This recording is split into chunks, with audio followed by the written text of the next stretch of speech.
어머니가 돌아가신 지 1년이 넘은 빈집에 부엌대기에는 누군가 방금 불을 지핀 듯 만질 수 없을 만큼 뜨거운 온기가 남아 있었다.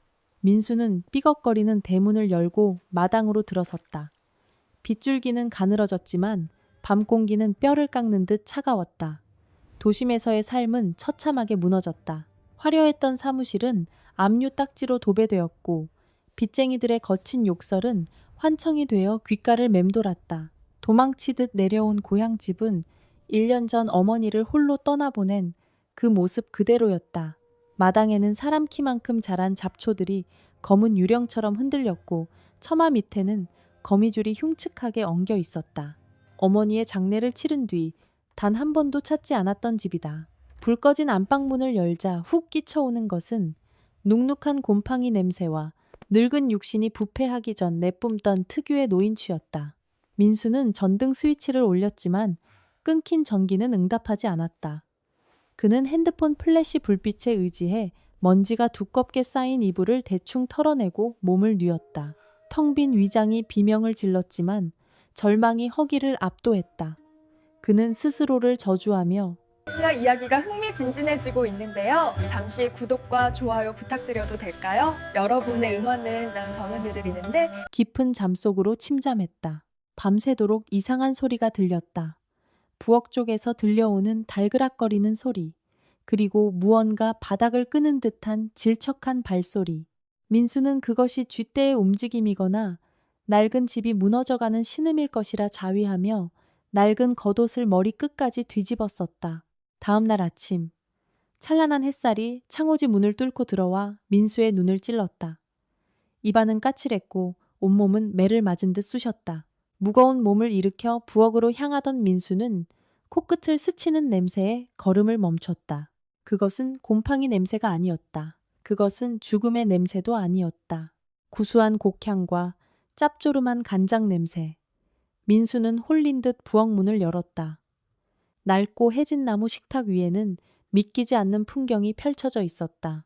하얀 김이 모락모락 피어오르는 고슬고슬한 쌀밥 한 그릇, 김치 몇 조각, 그리고 어머니가 생전에 자주 해주시던 삭힌 고추장아찌와 나물 반찬이 정갈하게 놓여 있었다. 민수는 눈을 비볐다. 헛것을 보는 게 아닐까 싶어 식탁으로 다가갔다. 엘그릇에 담긴 밥은 방금 솥에서 퍼올린 듯 뜨거운 열기를 내뿜고 있었다. 밥알 하나하나가 살아 움직이는 듯 윤기가 흘렀다. 주변을 둘러보았으나 부엌은 여전히 폐허와 다름없었다. 먼지 쌓인 찬장, 거미줄이 쳐진 천장, 녹슨 가마솥. 하지만 식탁 위만은 마치 다른 시간대에 존재하는 것처럼 생생하고 따뜻했다. 누구 계세요? 그의 목소리가 텅 빈 집안에 공허하게 울려 퍼졌다. 대답은 없었다. 민수는 이웃집 3월 할머니나 마을의 누군가가 자신이 돌아온 것을 알고 몰래 차려놓고 간 것이라 생각했다. 아니, 그래야만 했다. 도둑일지도 모른다는 의심조차 굶주림 앞에서는 사치였다. 그는 자석에 이끌리듯 식탁 의자에 앉았다. 숟가락을 들어 밥 한 술을 크게 떠 입에 넣었다. 혀끝에 닿는 밥알의 온기가 너무나도 현실적이라 소름이 돋았다. 씹을수록 단맛이 배어나왔다. 그것은 분명 어머니의 손맛이었다. 소금기에 절여진 나물의 아삭함, 적당히 사가 혀를 찌르는 고추장아찌의 알싸함까지. 민수는 허겁지겁 밥을 밀어 넣었다. 눈물이 밥그릇 안으로 툭툭 떨어졌다. 짐승처럼 꺽꺽거리며 밥을 삼키는 그의 귀에 아주 미세한 소리가 들려왔다. 부엌 구석, 어두컴컴한 찬장 밑바닥에서 나는 소리였다. 쓱, 쓱. 마치 젖은 옷감이 바닥을 쓸고 지나가는 듯한 소리. 민수는 숟가락을 멈추고 소리가 나는 쪽을 바라보았다. 그곳에는 아무것도 없었다. 다만 아까보다 조금 더 짙어진 노인취와 함께 갓 지은 밥 냄새 뒤로 숨겨져 있던 미약한 비린내가 코끝을 스쳤다. 그는 다시 밥그릇에 집중했다. 배고픔은 공포보다 강했다. 밥그릇 바닥이 보일 때쯤 민수는 문득 깨달았다. 이 집은 전기가 끊겼을 뿐만 아니라 가스도 들어오지 않는다는 사실을.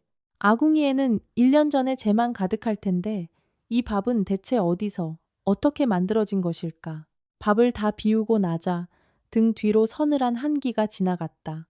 분명 아침 햇살이 내리쬐고 있었지만 부엌 안의 온도는 급격히 떨어지기 시작했다. 민수는 빈 그릇을 내려놓으며 식탁 아래를 보았다. 그곳에는 먼지 쌓인 바닥 위로 젖은 발자국이 선명하게 찍혀 있었다. 맨발의 자국이었다. 발가락 모양이 뭉개진 아주 작고 쭈글쭈글한 발자국. 발자국은 식탁에서 시작해 벽장을 향해 이어져 있었다. 그리고 그 발자국이 멈춘 벽장 틈새로 가느다란 머리카락 몇 가닥이 삐져나와 흔들리고 있었다. 민수는 숨을 멈췄다. 방금 먹은 따뜻한 밥이 위장 속에서 차갑게 식어가는 기분이 들었다. 그는 떨리는 손으로 벽장 문을 향해 손을 뻗었다. 입안에서는 여전히 고소한 쌀밥의 여운이 감돌았지만 심장은 터질 듯이 뛰고 있었다. 벽장 문이 천천히 열리자 그 안에서 흘러나온 것은 서늘한 냉기와 함께 들려오는 나지막한 웃음소리였다. 맛있냐 내 새끼. 그것은 목소리라기보다 마른 잎사귀가 부서지는 듯한 바스락거림에 가까웠다. 민수의 눈동자가 경련하며 벽장 속 어둠을 파고들었다. 그곳엔 아무도 없어야 했다. 하지만 어둠 속에서 두 개의 흐릿한 빛이 그를 빤히 응시하고 있었다. 민수는 뒷걸음질 쳤다. 발이 꼬여 바닥에 주저앉았지만 눈은 뗄 수 없었다. 벽장 틈새로 삐져나온 머리카락이 기괴할 정도로 길게 늘어지며 바닥을 기어오기 시작했다. 그는 도망쳐야 한다고 생각했지만 방금 먹은 밥 때문인지 사지가 무거워 움직일 수 없었다. 마치 위장 속의 밥알들이 수천 개의 작은 갈고리가 되어 그의 내장을 바닥에 고정시키고 있는 것만 같았다. 부엌 창문 너머로 보이던 평화로운 시골의 풍경이 순식간에 뒤틀렸다. 태양은 구름 뒤로 숨어버렸고 집안은 다시 태초의 어둠 속으로 잠겼다. 오직 식탁 위에 빈 그릇만이 하얗게 빛나며 민수를 조롱하고 있었다. 그리고 어둠 속에서 젖은 수의를 입은 형체가 천천히, 아주 천천히 기어 나왔다. 관절이 꺾이는 소리가 부엌 안을 가득 메웠다. 그것은 분명 1년 전 그가 제 손으로 땅에 묻었던 어머니의 형상을 하고 있었다. 하지만 그 얼굴에는 눈이 있어야 할 자리에 시커먼 구멍만이 뚫려 있었고 입가는 기괴하게 찢어져 있었다. 그 어머니가 민수의 발목을 잡으며 다시 한번 속삭였다. 내일도 차려주마. 죽은 자의 온기가 산자의 혈관을 타고 흐를 때 집안의 시계는 거꾸로 돌기 시작했다. 민수는 차가운 부엌 바닥에 주저앉은 채 거친 숨을 몰아쉬었다. 방금 전까지 자신의 발목을 잡았던 그 앙상하고 축축한 손길의 감촉이 여전히 살가죽 위에 낙인처럼 남아 있었다. 벽장 문은 굳게 닫혀 있었다. 마치 처음부터 아무 일도 없었다는 듯 정적만이 곰팡이 낀 공기 사이를 부유했다. 그러나 식탁 위에 놓인 뺄 그릇은 명백한 증거였다. 밑바닥까지 깨끗하게 비워진 그릇에는 민수의 눈물과 침, 그리고 정체 모를 검은 액체가 뒤섞여 기괴한 광택을 내고 있었다. 그는 비틀거리며 마당으로 뛰쳐나왔다. 눈부신 아침 햇살이 쏟아졌지만 민수의 피부에 닿는 온기는 얼음장처럼 차가웠다. 기이한 일이었다. 분명 태양은 머리 위에서 이글거리고 있는데 그의 몸 안에서는 방금 먹은 뜨거운 쌀밥이 내장을 얼려버릴 듯한 냉기로 변해 소용돌이치고 있었다. 이건 꿈이야. 굶어서 헛것을 본 거야. 민수는 제 뺨을 세게 내리쳤다. 살이 터지는 고통이 선명했지만 머릿속을 울리는 그 목소리. 내일도 차려주마는 지워지지 않았다. 그는 도망치듯 마을 어귀로 향했다. 누군가에게 이 말도 안 되는 상황을 털어놓아야 했다. 마을은 죽은 듯 고요했다. 길가에 핀 코스모스는 목이 꺾인 채 시들어 있었고 담벼락 너머로 들려오던 개 짖는 소리조차 들리지 않았다. 민수는 마을 회관 근처에서 콩을 고르고 있던 3월 할머니를 발견했다. 할머니는 그가 다가가자 굽은 허리를 펴고 천천히 고개를 들었다. 백탁이 낀 할머니의 눈동자가 민수의 얼굴을 훑더니 이내 경악으로 뒤덮였다. 너 얼굴이 왜 그러냐. 할머니의 목소리는 갈라진 논바닥처럼 파르르 떨렸다. 민수는 자신의 얼굴을 만져보았다. 손끝에 닿는 피부가 종이장처럼 푸석거렸다. 할머니. 저희 집에 누가 들어와 사는 것 같아요. 아침마다 밥이 차려져 있어요. 우리 엄마가 해줬던 거랑 똑같은 밥이. 민수의 말이 끝나기도 전에 할머니는 들고 있던 콩 바구니를 바닥에 내팽개쳤다. 사방으로 흩어지는 콩알들이 마치 도망치는 벌레들 같았다. 할머니는 덜덜 떨리는 손으로 민수의 어깨 뒤편, 아무것도 없는 허공을 가리켰다. 저게 뭐야? 내 등 뒤에 붙은 저 시커먼 게 뭐냐고. 민수는 반사적으로 뒤를 돌아보았다. 하지만 보이는 것은 길게 늘어진 자신의 그림자뿐이었다. 아니, 평소보다 조금 더 짙고 조금 더 일렁이는 듯한 그림자였다. 다시 앞을 보았을 때 할머니는 이미 집 안으로 들어가 문을 걸어 잠근 뒤였다. 민수가 문을 두드렸지만 돌아오는 것은 공포에 질린 비명뿐이었다.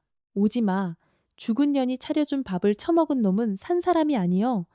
내 몸에서 썩은 송장 냄새가 진동을 한다고. 송장 냄새. 민수는 자신의 셔츠 깃을 끌어당겨 냄새를 맡았다.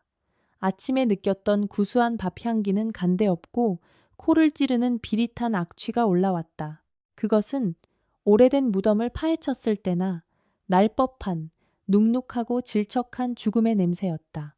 그는 미친 듯이 집으로 돌아왔다. 이 모든 것이 환각이라면 집 안에 그 밥그릇부터 치워야 했다. 그러나 부엌문을 열자마자 민수는 얼어붙고 말았다. 분명 비워져 있었던 식탁 위에는 또다시 새로운 상이 차려져 있었다. 이번에는 밥뿐만이 아니었다. 김이 모락모락 나는 고기국과 빨갛게 양념된 조기 구이 한 마리. 생전에 어머니가 제사 때나 올리던 귀한 음식들이었다. 달그락 달그락 안방 쪽에서 무언가 정리하는 소리가 들렸다. 민수는 옆에 놓인 식칼을 집어들고 떨리는 발걸음을 옮겼다. 문틈 사이로 보이는 안방의 풍경은 경악 그 자체였다. 압류 딱지가 붙어있던 가구들은 온데간데 없고 방 안은 어머니가 살아계실 적 그대로의 모습으로 정돈되어 있었다. 먼지 한 점 없는 장판, 정갈하게 개어놓은 이불, 그리고 화장대 위에는 어머니가 쓰던 낡은 빗이 놓여 있었다. 그리고 방 한가운데 누군가 앉아 있었다. 흰 소복을 입은 형체는 등만 보인 채 조용히 바느질하고 있었다. 바늘이 천을 뚫고 지나가는 스윽스윽 소리가 고요한 방 안에 날카롭게 박혔다. 엄마? 민수의 목소리가 떨렸다. 형체가 움직임을 멈췄다. 그리고 천천히, 아주 천천히 고개를 돌리기 시작했다. 목뼈가 어긋나는 드드득 소리가 기괴한 리듬을 만들었다. 완전히 뒤를 돌아본 그것의 얼굴에는 살점이 없었다. 누런 해골 위에 얇은 가죽만 씌워진 듯한 형상. 눈구멍 속에는 초점 없는 안구가 뒤집힌 채 민수를 응시하고 있었다. 왔냐? 국 식기 전에 먹어라. 그것이 입을 벌릴 때마다 검은 진물이 턱을 타고 흘러내렸다. 민수는 비명을 지르며 방문을 걷어찼다. 하지만 문은 꿈쩍도 하지 않았다. 분명히 열려있던 문이었는데 마치 벽의 일부가 된 것처럼 단단하게 고정되어 있었다. 방 안의 온도가 급격히 떨어졌다. 입김이 하얗게 서리기 시작했다. 어머니라고 불리는 존재가 바닥을 기어 민수에게 다가왔다. 관절이 비정상적인 각도로 꺾이며 움직일 때마다 수의 밑으로 썩은 물이 배어나왔다. 돈 벌러 간다더니 왜 이렇게 말랐어? 내 새끼. 차갑고 끈적한 손이 민수의 발목을 타고 올라와 허벅지를 움켜쥐었다. 힘이 들어간 손길에 민수의 바지가 찢어지고 살점이 움푹 패였다. 고통보다 더 끔찍한 것은 그 손길이 닿는 곳마다 피부가 검게 변하며 괴사하기 시작한다는 점이었다. 민수는 필사적으로 칼을 휘둘렀다. 칼날이 그것의 어깨를 깊숙이 파고들었지만 피는 나오지 않았다. 대신 칼날이 박힌 틈새로 수천 마리의 구더기가 쏟아져 나와 민수의 발등 위로 기어 올랐다. 아. 민수는 미친 듯이 발을 굴렀다. 그때 부엌 쪽에서 쨍그랑하며 그릇 깨지는 소리가 들렸다. 동시에 방 안의 풍경이 마치 TV 화면이 지지직거리듯 뒤틀리기 시작했다. 어머니의 형체가 안개처럼 흐릿해지더니 순식간에 사라졌다. 닫혀있던 방문이 힘없이 열렸다. 민수는 엉금엉금 기어 부엌으로 나갔다. 식탁 위에 놓여있던 땡그릇들이 바닥에 떨어져 박살나 있었다. 그런데 깨진 그릇 안에서 쏟아져 나온 것은 밥과 국이 아니었다. 그것은 흙이었다. 무덤가에서 갓 파낸 듯 축축하고 냄새나는 흙과 그 사이에서 꿈틀거리는 지렁이들, 그리고 누군가의 손가락 뼈마디가 섞여 있었다. 민수는 헛구역질하며 입안에 남은 음식물을 뱉어냈다. 방금 전까지 맛있게 씹었던 고기 조각이 사실은 무엇이었는지 깨닫는 순간 정신이 아득해졌다. 그때 집 밖에서 누군가 문을 두드렸다. 쾅쾅쾅. 민수야, 안에 있나? 이장이다. 마을 이장의 목소리였다. 민수는 구세주라도 만난 듯 현관으로 달려가 문을 열었다. 그러나 문 밖에 서 있는 이장의 표정은 도움을 주러 온 사람의 것이 아니었다. 이장은 코를 막으며 뒤로 한 걸음 물러섰다. 너 대체 집안에서 뭘 하고 있는 거냐? 이 냄새. 마을 입구까지 진동을 해. 이장님, 제발 도와주세요. 우리 엄마가. 죽은 엄마가 자꾸 나타나요. 민수가 이장의 팔을 붙잡으려 하자 이장은 기겁하며 그의 손을 뿌리쳤다. 민수는 자신의 손을 내려다보았다. 손톱 밑에는 시커먼 흙이 가득 차 있었고 손등에는 아까 그 어머니가 만졌던 자국대로 검은 반점이 피어오르고 있었다. 이장은 공포 섞인 눈으로 민수의 집 내부를 들여다보았다. 민수야, 너 정신 차려.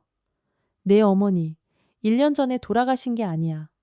네가 행방불명됐던 지난달에 이 집 아궁이 옆에서 굶어 죽은 채로 발견됐다고. 우리가 장례까지 다 치러줬는데 무슨 소리를 하는 거야. 민수의 사고 회로가 멈췄다. 1년 전이 아니라고?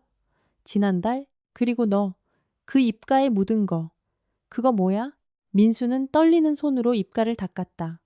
손가락에 묻어나온 것은 붉은 양념이 아니었다. 그것은 진득하고 검은 사람의 부패한 혈액이었다. 그는 고개를 돌려 부엌 거울을 보았다. 거울 속에는 초췌한 청년이 아닌 눈가에 검은 구멍이 뚫리고 입술이 문드러진 괴물이 서 있었다. 그리고 그의 등 뒤 어둠 속에서 다시 한번 그 목소리가 들려왔다. 많이 먹어라. 그래야 내 몸이 내 집이 되지. 부엌 바닥의 흙들이 살아서 움직이듯 민수의 발등을 덮기 시작했다. 신발 속으로 바지춤 사이로 축축한 흙과 구더기들이 파고들었다. 이장은 이미 비명을 지르며 멀리 달아나고 있었다. 민수는 목소리를 내어 도움을 청하려 했지만 입을 벌릴 때마다 목구멍에서 쏟아져 나오는 것은 흙덩어리뿐이었다. 서서히 민수의 의식이 흙 속에 파묻히기 시작했다. 집안의 모든 벽지에서 어머니의 웃음소리가 배어나왔고 천장에서는 젖은 수위가 밧줄처럼 내려와 그의 목을 겨누고 있었다. 그는 깨달았다. 어머니가 차려준 것은 밥상이 아니었다. 그것은 민수를 저승으로 끌어들이기 위한 단단한 흙의 감옥이었다. 바닥을 기어다니던 젖은 발자국들이 이제 민수의 몸 위로 하나둘 찍히기 시작했다. 아주 작고 쭈글쭈글한 발자국들이 그의 가슴을 지나 목으로 향했다. 그리고 벽장문이 다시 한번 기괴한 소리를 내며 활짝 열렸다. 죽은 재가 살캄을 데운다. 아궁이 속에서 이미 타버린 지 오래된 전기를 내뿜으며 민수의 발목을 감싸쥐었다. 분명히 불을 지핀 적이 없는데도 부엌 바닥은 열기로 인해 흐물거리고 있었다. 벽장문이 열린 틈 사이로 쏟아져 나온 것은 어둠이 아니라 지독하게 익숙하고도 끔찍한 냄새였다. 1년 동안 묵은 먼지와 썩은 곰팡이, 그리고 그 밑바닥에 깔린 비릿한 피냄새. 민수는 뒷걸음질을 치려 했으나 발이 바닥에 붙어버린 듯 움직이지 않았다. 구역질이 목구멍까지 치밀어 올랐다. 아까 씹어 삼켰던 그 고기의 감촉이 식도를 타고 역류했다. 민수는 스스로를 다독였다. 이건 환각이다. 극심한 스트레스와 영양실조가 만들어낸 뇌의 장난일 뿐이다. 그는 눈을 질끈 감았다가 떴다. 하지만 현실은 달라지지 않았다. 오히려 더 선명해졌다. 민수야, 자니? 벽장 안에서 들려온 목소리는 낮고 갈라져 있었다. 그것은 어머니의 목소리였지만 동시에 수만 마리의 벌레가 껍질을 맞부딪히며 내는 소름 끼치는 마찰음 같았다. 민수는 부엌 구석에 놓인 식칼을 꽉 쥐었다. 손바닥에 땀이 배어 칼자루가 미끄러웠다. 그는 밤을 새우기로 했다. 이 집이 자신을 잡아먹으려 한다면 눈이라도 뜨고 있어야 했다. 그는 부엌 식탁 의자에 앉아 문틈을 노려보았다. 새벽 2시. 정적은 칼날처럼 날카로웠다. 시계 초침 소리조차 들리지 않는 이 공간에서 유일하게 들리는 것은 자신의 거친 숨소리와 벽 너머에서 들려오는 쓱쓱 하는 기분 나쁜 마찰음뿐이었다. 새벽 4시 44분. 안개가 창문을 넘어 집 안으로 스며들기 시작했다. 희뿌연 안개는 바닥을 타고 기어와 민수의 무릎까지 차올랐다. 그때였다. 꺼져 있던 아궁이에서 불꽃이 일렁이기 시작했다. 장작도 없는데 불길은 푸르스름한 빛을 내며 타올랐고 그 위로 솥뚜껑이 달그락거리는 소리가 들렸다. 민수는 홀린 듯 문틈으로 부엌을 들여다보았다. 거기 한 여자가 서 있었다. 구분등, 해진 무명 저고리, 그리고 하얗게 센 머리카락. 생전의 어머니 모습 그대로였다. 그녀는 아주 조심스러운 손길로 쌀을 씻고 있었다. 와포. 물소리가 너무나 평화로워서 오히려 소름이 돋았다. 어머니는 아들이 깰까봐 숨소리조차 죽인 채 오직 밥 짓는 일에만 열중하고 있었다. 엄마? 민수의 입술이 파르르 떨리며 문장이 새어나갔다. 여자의 동작이 멈췄다. 그녀는 고개를 돌리지 않은 채 나직하게 속삭였다. 우리 강아지 깼니? 조금만 기다려라. 뜻만 들이면 된다. 어머니의 목소리는 너무나 따뜻했다. 방금 전 보았던 해골 같은 형체는 온데간데 없고 기억 속에 인자한 어머니가 거기 있었다. 민수는 자신도 모르게 칼을 내려놓고 문을 열었다. 따뜻한 밥 냄새가 코끝을 간지럽혔다. 갓 지은 밥의 구수한 냄새. 그것은 가난했던 어린 시절 유일하게 민수를 위로해주던 냄새였다. 민수는 홀린 듯 어머니에게 다가갔다. 그녀의 뒷모습은 너무나 작고 초라해서 가슴이 미어지는 것 같았다. 1년 전 돈을 벌어오겠다며 어머니를 홀로 남겨두고 떠났던 자신의 모습이 떠올랐다. 죄책감이 공포를 덮어버렸다. 엄마, 미안해. 내가 너무 늦었지? 민수가 그녀의 어깨에 손을 올리려는 찰나 어머니가 솥뚜껑을 열었다. 자, 많이 먹어라. 네가 좋아하는 거야. 솥 안에서 솟구쳐 오른 것은 김이 모락모락 나는 하얀 쌀밥이 아니었다. 그것은 수만 개의 사람 치아였다. 누렇게 변색되고 피가 묻은 이빨들이 솥 안에서 부글부글 끓어오르며 서로 부딪혀 딱딱 따다닥 소리를 냈다. 민수는 비명을 지르며 뒤로 자빠졌다.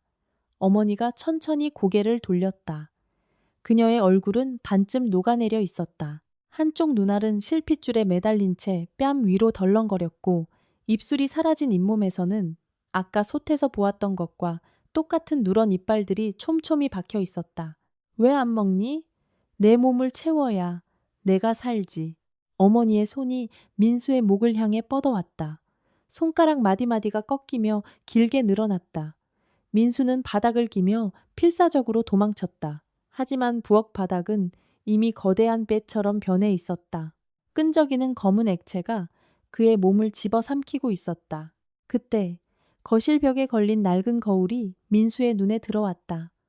거울 속의 자신은 더 이상 인간의 모습이 아니었다. 피부는 회색으로 변해 있었고 복부에는 커다란 구멍이 뚫려 있었다. 그리고 그 구멍 안에서 어머니의 손이 뻗어나와 자신의 목을 조르고 있었다.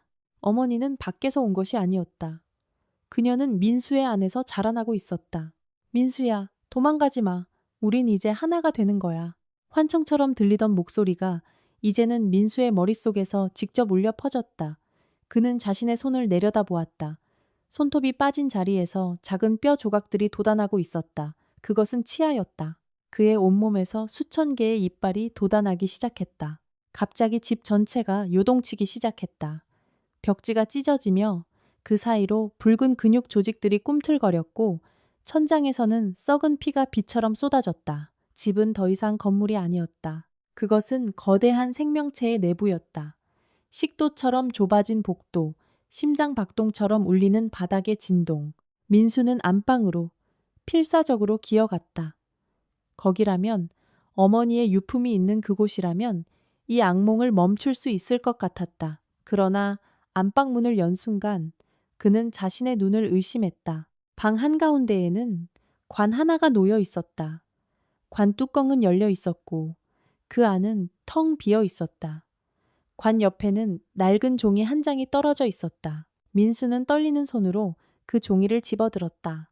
그것은 1년 전 자신이 작성했던 어머니의 사망 신고서였다. 그런데 사망 원인란에 적힌 글자가 기괴하게 뒤틀리더니 새로운 문장으로 바뀌기 시작했다. 아들에게 먹힘. 민수의 머릿속에서 잊고 있었던 기억의 파편들이 폭발하듯 되살아났다. 1년 전 겨울, 지독한 가난과 굶주림, 폭설로 고립된 산속 단칸방. 식량은 떨어졌고 어머니는 시름시름 앓다 숨을 거뒀다. 그리고 굶주림에 미쳐버린 청년이 어둠 속에서 칼을 들고 어머니의 사체 앞에 앉아있던 모습. 아니야. 내가 그럴 리 없어. 난 엄마를 사랑했다고. 민수는 머리를 감싸 쥐고 절규했다. 하지만 입안에서 느껴지는 비릿한 맛과 치아 사이사이에 껴있는 질긴 근육 조직의 감촉이 진실을 말해주고 있었다. 그는 어머니를 장례 치러준 것이 아니었다. 그는 어머니를 집어삼켰고 그 죄책감을 이기지 못해 기억을 왜곡했던 것이다. 이제 집안의 모든 목소리가 하나로 합쳐져 거대한 함성이 되었다. 맛있었니? 민수야, 맛있었어? 벽에서 뻗어나온 수십 개의 손이 민수의 사지를 붙잡았다. 그는 관 속으로 강제로 끌려 들어갔다. 관 바닥은 차가운 흙이 아니라 뜨겁고 축축한 혀와 같은 질감이었다. 민수가 관 속으로 완전히 빨려 들어가기 직전 그는 보았다. 열린 안방 창문 너머로 마을 사람들이 무표정한 얼굴로 자신의 집을 애워싸고 있는 것을.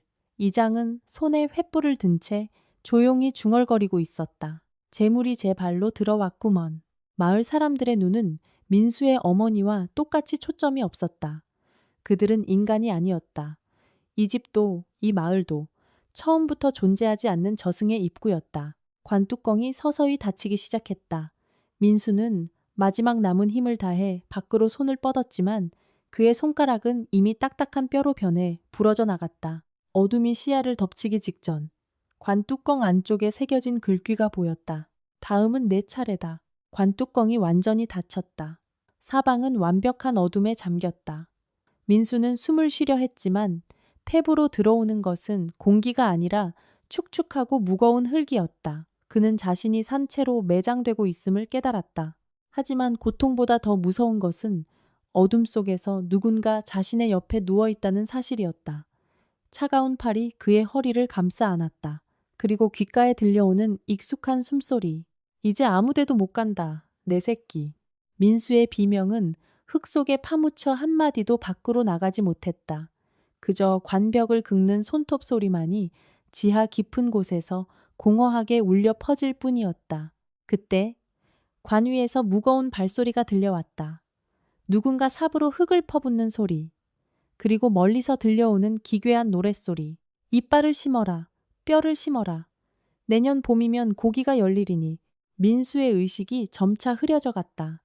그의 몸은 이제 흙과 하나가 되어 녹아내리고 있었다. 하지만 그의 영혼은 여전히 깨어 있었다.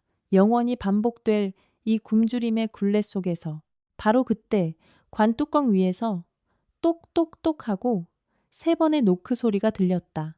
민수야, 거기 있니? 나야, 영희. 죽은 줄 알았던 동생의 목소리였다. 민수의 눈이 번쩍 뜨였다. 하지만 그것은 희망이 아니었다. 동생의 목소리 뒤로 수천 마리의 쥐들이 찍찍거리는 소름 끼치는 소음이 함께 들려오고 있었기 때문이었다.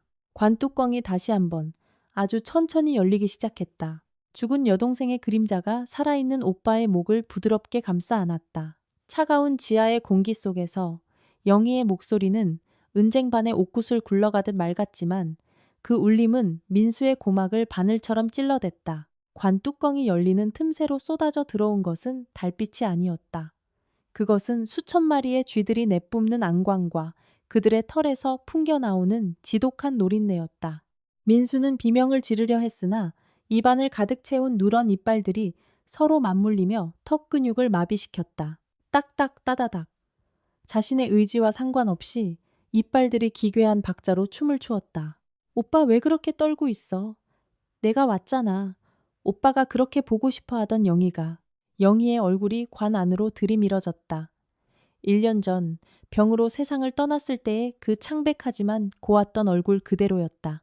하지만 민수는 보았다. 그녀의 눈동자 뒤에서 꿈틀거리는 수만 마리의 구더기들을. 그녀의 웃음 섞인 숨결에서는 썩은 고기가 발효되는 악취가 났다. 너는 죽었잖아.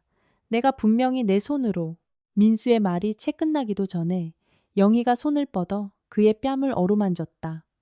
그녀의 손가락 끝은 얼음처럼 차가웠고 손톱 밑에는 검붉은 핏덩이가 엉겨 붙어 있었다. 응, 오빠가 죽였지. 하지만 오빠, 기억 안 나? 엄마를 그렇게 만든 건 오빠의 굶주림이었지만 나를 이 마을에 팔아넘긴 건 오빠의 욕심이었잖아. 순간 민수의 머릿속에서 거대한 댐이 무너지듯 봉인되었던 기억의 잔해들이 쏟아져 나왔다. 1년 전 겨울, 그는 어머니의 시신을 훼손한 것만으로 멈추지 않았다. 굶주림에서 벗어나 도시로 나갈 노잣돈이 필요했던 그는 병들어 신음하던 동생 영희를 이 마을의 이장에게 제물로 바쳤다. 이 마을은 평범한 시골 마을이 아니었다. 대대로 인육을 탐하고 악귀를 숭배하며 영생을 갈구하는 자들의 소굴이었다. 민수가 쥐고 있던 사망신고서는 다시 한번 형태를 바꾸었다. 동생을 팔아넘김, 가격, 금괴 2덩이와 침묵. 아니야, 그럴 리 없어. 난 너희를 지키려고. 민수는 관 밖으로 뛰쳐나가려 몸부림쳤다. 하지만 그의 몸은 이미 관 바닥에 축축한 혀와 하나로 눌어붙어 있었다. 관은 거대한 입이었고 그는 서서히 소화되고 있었다. 관 밖으로 보이는 마을의 풍경은 이제 지옥의 참상을 가감없이 드러냈다. 초가집들의 지붕은 사람의 머리카락으로 엮여 있었고 담벼락은 뼈를 갈아 만든 석회로 하얗게 빛나고 있었다. 이장은 횃불을 높이 든 채 민수를 내려다보며 기괴하게 입꼬리를 올렸다. 자신의 살부치를 먹고 판 자여. 이제 네가 그들의 살과 피가 될 차례다. 이 마을의 흙은 언제나 배가 고프거든. 마을 사람들이 하나둘씩 관 주변으로 모여들었다. 그들의 손에는 낡은 숟가락과 식칼이 들려 있었다. 그들은 침을 흘리며 민수의 몸 어디를 먼저 도려낼지 의논하기 시작했다. 허벅지살이 아주 쫄깃하겠구먼. 아니지. 죄를 지은 혓바닥부터 뽑아야지. 그래야 소리가 안 나. 민수는 공포에 질려 눈을 감았다. 하지만 눈을 감아도 환각은 멈추지 않았다. 어머니의 녹아내린 얼굴이 허공에 떠올라 속삭였다. 민수야, 아까 내가 해준 밥. 아니, 내 이빨들. 맛있었니? 너도 곧 알게 될 거야. 누군가의 몸속에서 영원히 소화되지 못한 채 살아가는 기분을. 갑자기 영희가 민수의 가슴 위에 올라탔다. 그녀의 몸무게는 가녀린 체구와 달리 수백 킬로그램의 바위처럼 무겁게 느껴졌다. 그녀는 품 안에서 작고 날카로운 뼈칼을 꺼냈다. 그것은 민수가 예전에 그녀에게 선물했던 비녀를 갈아 만든 것이었다. 오빠, 엄마가 말했지? 우린 이제 하나가 되는 거라고. 걱정 마. 아프진 않을 거야. 오빠의 기억이 내 머릿속으로 들어오고 오빠의 심장이 내 혈관을 타고 흐를 테니까. 영희는 칼끝을 민수의 복부에 뚫린 구멍에 갖다 댔다. 그 구멍 안에서는 여전히 어머니의 손이 꿈틀거리며 밖으로 나오려 하고 있었다. 자, 이제 잔치는 시작이야. 이장의 구령과 함께 마을 사람들이 동시에 민수의 몸을 향해 달려들었다. 수십 개의 식칼이 달빛을 받아 번뜩였고 민수의 비명은 마을 전체를 뒤흔드는 거대한 진동에 묻혀버렸다. 그런데 그때 민수의 몸에서 이상한 변화가 일어났다. 그의 피부를 뚫고 돋아나던 수천 개의 이빨들이 갑자기 날카로운 가시처럼 변해 사방으로 발사되기 시작한 것이다. 쉬익, 퍽, 화직. 민수를 도려내려던 마을 사람들의 눈과 목에 민수의 이빨들이 박혔다. 비명 소리가 바뀌었다.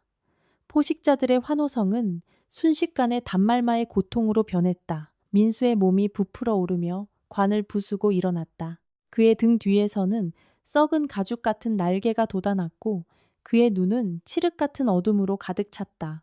이건 내가 원한 게 아니야. 민수의 목소리는 더 이상 인간의 것이 아니었다. 그것은 수천 명의 망자가 동시에 내뱉는 저주의 합창이었다. 그는 자신의 손을 보았다. 손가락 끝에서는 검은 액체가 뚝뚝 떨어지고 있었고 그 액체가 닿는 곳마다 땅이 부식되며 비명을 질렀다. 영희는 뒤로 물러나며 공포에 질린 표정을 지었다. 오빠? 아니, 당신은 뭐야? 당신은 우리 오빠가 아니야. 민수는 천천히 고개를 돌려 영희를 바라보았다.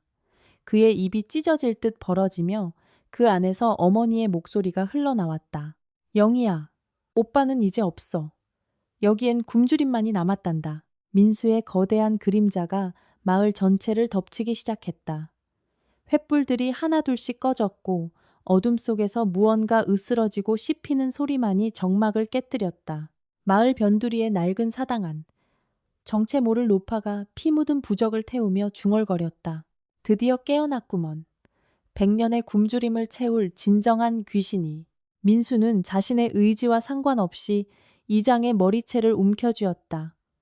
이장의 눈에 서린 공포를 보며 민수는 기묘한 희열을 느꼈다. 하지만 그 희열 뒤에는 찢어지는 듯한 슬픔이 공존했다. 그는 자신이 괴물이 되어가고 있음을, 아니 이미 괴물이 되었음을 깨달았다. 그때 저 멀리 마을 입구에서 밝은 전조등 불빛이 비쳤다. 검은색 고급 세단 한 대가 천천히 마을로 들어오고 있었다. 차문이 열리고 내린 남자는 정장을 말끔하게 차려입은 중년의 신사였다. 그는 이 참혹한 현장을 보고도 눈 하나 깜짝하지 않은 채 시계를 확인하며 말했다. 예정보다 수확이 빠르군요. 상품 가치가 떨어지기 전에 회수해야겠습니다. 그의 뒤로 무장한 사내들이 특수한 금속통을 들고 나타났다. 민수는 본능적으로 느꼈다. 이 마을 또한 거대한 실험실에 불과했다는 것을. 그리고 자신은 그들이 정성스럽게 키워온 최종 결과물이라는 사실을. 민수가 그들을 향해 달려들려는 찰나 그의 가슴 속에서 잠자고 있던 어머니의 손이 그의 심장을 꽉 움켜쥐었다. 안 돼. 민수야. 가지마. 민수는 고통에 겨워 무릎을 꿇었다. 시야가 붉게 물들며 정신이 아득해졌다. 정장 차림의 남자가 민수의 앞에 서서 비릿한 미소를 지었다. 어머니의 사랑은 참 대단하죠. 죽어서도 아들을 놓아주지 않으니 말입니다. 하지만 이제 그 계약도 끝났습니다. 남자가 민수의 이마에 기괴한 문양이 새겨진 인장을 갖다 대는 순간 민수의 온몸을 뒤덮고 있던 이빨들이 한꺼번에 안으로 파고들기 시작했다. 자신의 뼈가 으스러지고 장기가 찢기는 고통 속에서 민수는 마지막으로 영희를 보았다. 영희는 울고 있지 않았다. 그녀는 입가에 묻은 피를 닦으며 남자의 뒤에 서서 민수를 향해 조용히 손을 흔들고 있었다. 다음에 봐, 오빠. 아니, 영호 실험체. 민수의 의식은 다시 한번 깊은 어둠 속으로 가라앉았다. 하지만 이번 어둠은 관속보다 훨씬 더 깊고 차가웠다. 기계음 소리가 들려왔고 차가운 액체가 혈관을 타고 들어왔다. 어둠 속에서 다시 들려오는 목소리. 민수야, 배고프지? 조금만 참으렴. 곧 더 큰 먹잇감을 줄 테니. 그것은 어머니의 목소리도 영희의 목소리도 아니었다. 그것은 민수 자신의 내면에서 들려오는 결코 채워질 수 없는 영원한 허기의 외침이었다.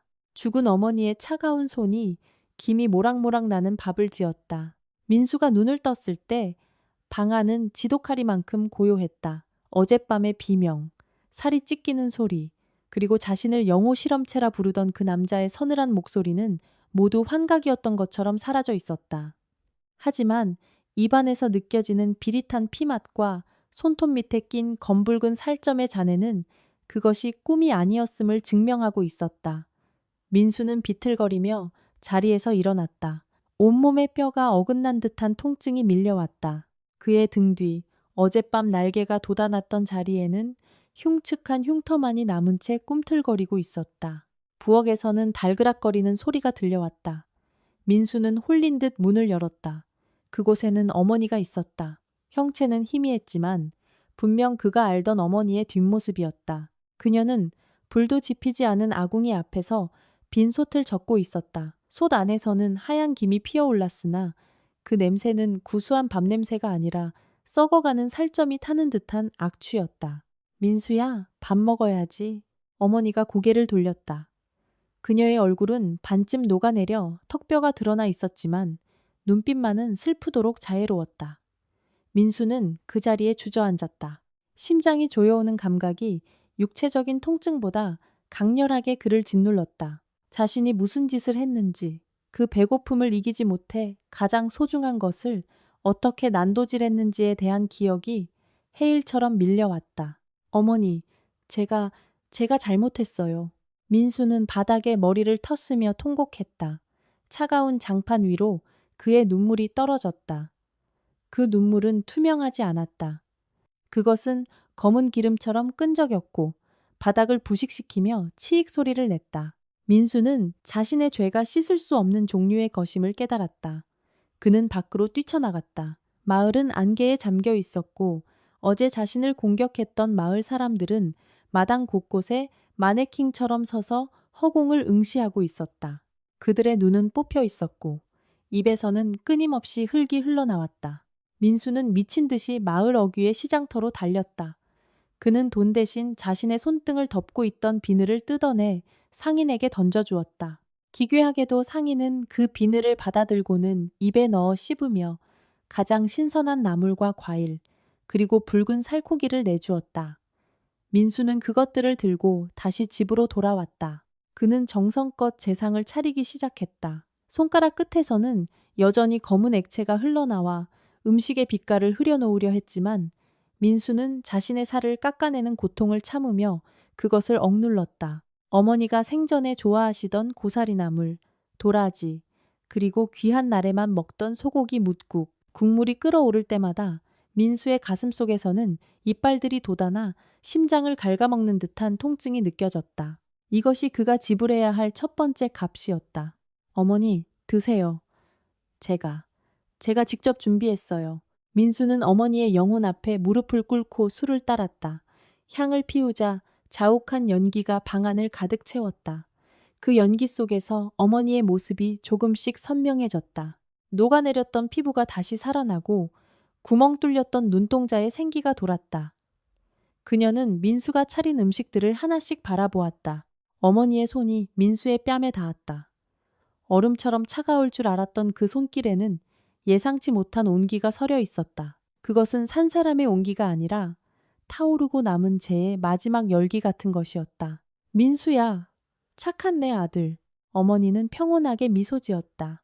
그녀의 몸이 조금씩 빛의 입자로 부서지기 시작했다. 마을 전체를 감싸고 있던 기괴한 기운이 잠시 걷히는 듯 했고 방 안에는 오랜만에 따스한 햇살이 한 줄기 비쳐들었다. 민수는 어머니의 발치를 붙잡고 오열했다. 가지 마세요, 어머니. 저랑 같이. 제발 저를 혼자 두지 마세요. 하지만 어머니는 대답 대신 민수의 눈물을 닦아주었다. 그녀의 손가락이 닿은 곳마다 민수의 피부를 뚫고 나왔던 가시 같은 이빨들이 녹아내려 안으로 숨어들었다.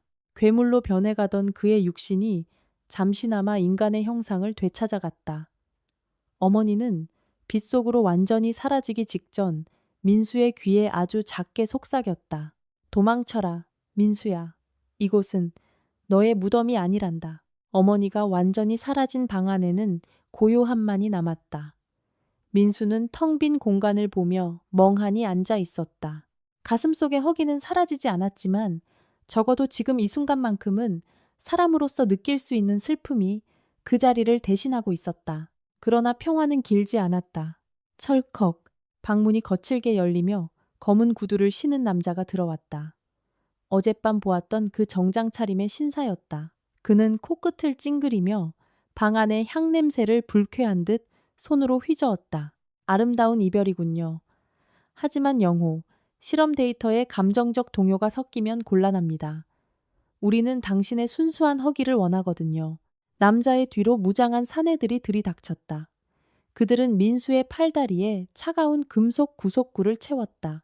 민수는 저항하려 했지만 어머니가 남겨준 온기가 사라지자마자 다시 온몸의 감각이 죽어가기 시작했다. 어머니는 어디로 보냈지? 당신들이 무슨 짓을 한 거야? 민수의 외침에 남자는 비릿하게 웃으며 품 안에서 작은 유리병을 꺼냈다. 그 병 안에는 방금 전 빗속으로 사라진 줄 알았던 어머니의 영혼 조각들이 검게 변색된 채 소용돌이치고 있었다. 사후 세계로의 인도는 우리 소관이 아닙니다. 우리는 에너지를 재활용할 뿐이죠. 당신이 이 재상을 차리는 동안 발생한 죄책감과 슬픔은 아주 훌륭한 촉매제가 되었습니다. 덕분에 당신의 세포가 완벽하게 각성했거든요. 민수는 경악했다. 자신이 한 정성스러운 제사가 그 눈물의 참회가 모두 저들의 계획된 실험의 일부였다는 사실에 구역질이 났다. 남자는 민수의 턱을 거칠게 잡아 들어 올렸다. 이제 진짜 대가를 치를 시간입니다. 당신의 어머니가 지불한 대가보다 훨씬 더 비싼 것으로 말이죠. 남자가 수신호를 보내자 사내들이 민수를 끌고 밖으로 나갔다. 마당에는 어느새 거대한 철제 케이지가 놓여 있었다. 그리고 그 케이지 안에는 굶주린 짐승처럼 울부짖는 영희가 갇혀 있었다. 아니, 그것은 더 이상 영희라고 부를 수 없는 무언가였다. 그녀의 피부는 비늘로 뒤덮여 있었고 입술은 세 갈래로 찢어져 끊임없이 타액을 흘리고 있었다. 영희야, 보십시오 영호. 당신이 살려달라고 애원했던 당신의 누이입니다. 이제 당신이 해야 할 일은 간단합니다. 누가 더 강한 포식자인지 증명하는 것. 남자는 케이지의 문을 열었다. 영희, 혹은 영희였던 괴물은 네 발로 기어나와 민수를 향해 달려들었다. 그녀의 눈에는 오빠에 대한 기억 따위는 없었다. 오직 눈앞의 고기를 뜯어먹겠다는 원초적인 본능만이 번뜩이고 있었다. 민수는 구속구에 묶인 채 뒷걸음질 쳤다. 그의 등 뒤에서 다시 썩은 가죽 같은 날개가 솟아오르기 시작했다. 감춰졌던 수천 개의 이빨들이 피부를 뚫고 나오며 비명을 질렀다. 안 돼. 영희야, 제발. 민수의 목소리는 다시 수천 명의 망자가 섞인 기괴한 소음으로 변해갔다. 영희의 날카로운 손톱이 민수의 가슴을 깊게 그어내렸다. 검은 피가 솟구쳤고 그 피냄새를 맡은 민수 내부의 괴물이 드디어 눈을 떴다. 이것은 대결이 아니었다. 그것은 서로를 집어삼켜야만 끝나는 처절한 식사 시간의 시작이었다. 저 멀리서 남자의 웃음소리가 들려왔고 마을의 흙들은 다시 한번 배가 고픈 듯 꿈틀거리며 그들을 지켜보고 있었다. 민수의 의식 한 구석에서 어머니의 마지막 목소리가 들리는 듯했다. 하지만 그 목소리는 곧 거대한 허기의 파도에 휩쓸려 사라져버렸다. 민수는 자신도 모르게 입을 벌렸다. 영희의 목덜미를 향해, 자신의 가장 소중했던 기억을 향해. 죽은 어머니는 자신의 심장을 삼키며 미소 지었다. 그 기괴한 자애로움 속에서 민수는 자신의 이빨이 누이 동생이었던 괴물의 목덜미를 파고드는 것을 느꼈다. 따스하고 비릿한 액체가 목구멍을 타고 넘어갈 때 민수는 그것이 영희의 생명이라는 것을 알면서도 멈출 수 없었다. 갈비뼈가 부서지는 소리는 경쾌한 음악처럼 들렸고 입안에서 으깨지는 살점은 지독하게 달콤했다. 그것은 인간으로서의 마지막 이성이 타버린 재 위에서 피어난 광기의 축제였다. 정장 차림의 남자는 케이지 밖에서 시계를 보며 그 광경을 우아하게 기록했다. 완벽한 포식입니다. 영호, 당신은 방금 당신의 가장 거룩한 유대감을 씹어 삼켰습니다. 이제 당신의 영혼에는 오직 허기만이 남게 될 겁니다. 남자의 목소리는 얼음처럼 차가웠고 그 뒤로 마을을 감싸고 있던 안개가 서서히 걷히며 풍경이 변하기 시작했다. 민수가 정신을 차렸을 때 그는 자신의 집 부엌에 서 있었다. 방금 전에 피칠갑된 학살은 꿈이었던 것처럼 사라져 있었다. 창밖으로는 따스한 아침 햇살이 내리쬐고 있었고 낡은 라디오에서는 평화로운 클래식 음악이 흘러나왔다. 민수는 멍하니 자신의 손을 내려다보았다. 비늘은 사라졌고 손톱 밑에 박혀있던 검은 피도 보이지 않았다. 깨끗하고 평범한 사람의 손이었다.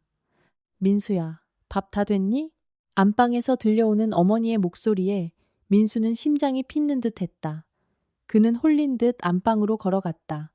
그곳에는 어머니가 단정한 옷차림으로 앉아 계셨다. 하지만 무언가 이상했다. 어머니의 눈동자는 유리구슬처럼 고정되어 있었고 말을 할 때마다 목 근처에서 가느다란 실이 당겨지는 듯한 부자연스러운 움직임이 보였다. 네, 어머니. 금방 차려드릴게요. 민수는 부엌으로 돌아가 정성껏 밥을 짓기 시작했다. 쌀을 씻는 소리, 보글보글 끓는 된장찌개 냄새. 모든 것이 지극히 평범하고 평화로웠다. 그는 마을 시장에서 사온 신선한 나물을 무치고 생선을 구웠다. 마을 사람들은 이제 더 이상 그를 공격하지 않았다. 오히려 그를 볼 때마다 효자 민수라며 칭찬을 건넸고 그는 마을의 토문이를 도맡아 하며 이웃 노인들을 돌봤다. 겉으로 보기에 민수는 죄를 씻고 새로운 삶을 찾아가는 참회자의 모습이었다. 하지만 이 평화의 밑바닥에는 썩은 고름 같은 진실이 흐르고 있었다. 민수가 어머니의 상에 올리는 쌀밥은 사실 하얀 구더기들이 뒤엉켜 꿈틀거리는 덩어리였다. 그가 정성껏 끓인 된장찌개 속의 두부는 썩어 문드러진 인간의 지방 조직이었으며 노릇하게 구워진 생선 토막은 사실 영희의 손가락이었다. 민수는 그것을 알고 있었다. 식재료를 손질할 때마다 그것들이 비명을 지르는 소리를 들었고 손끝에 닿는 차갑고 미끈거리는 감촉을 느꼈다. 하지만 그의 뇌는 그것을 가장 신선한 재료라고 인식하도록 조작되어 있었다. 그는 매일 아침 자신의 살점을 조금씩 베어내어 국을 끓였다. 어머니에게 바치는 효심의 대가는 자신의 육신이었다. 어머니가 맛있게 식사를 하실 때마다 민수의 몸등 어딘가는 구멍이 뚫리고 뼈가 드러났다. 하지만 거울 속의 민수는 여전히 건장하고 깨끗한 청년의 모습이었다. 오직 그만이 느낄 수 있는 통증, 오직 그만이 맡을 수 있는 악취만이 이 공간이 거대한 지옥임을 증명하고 있었다.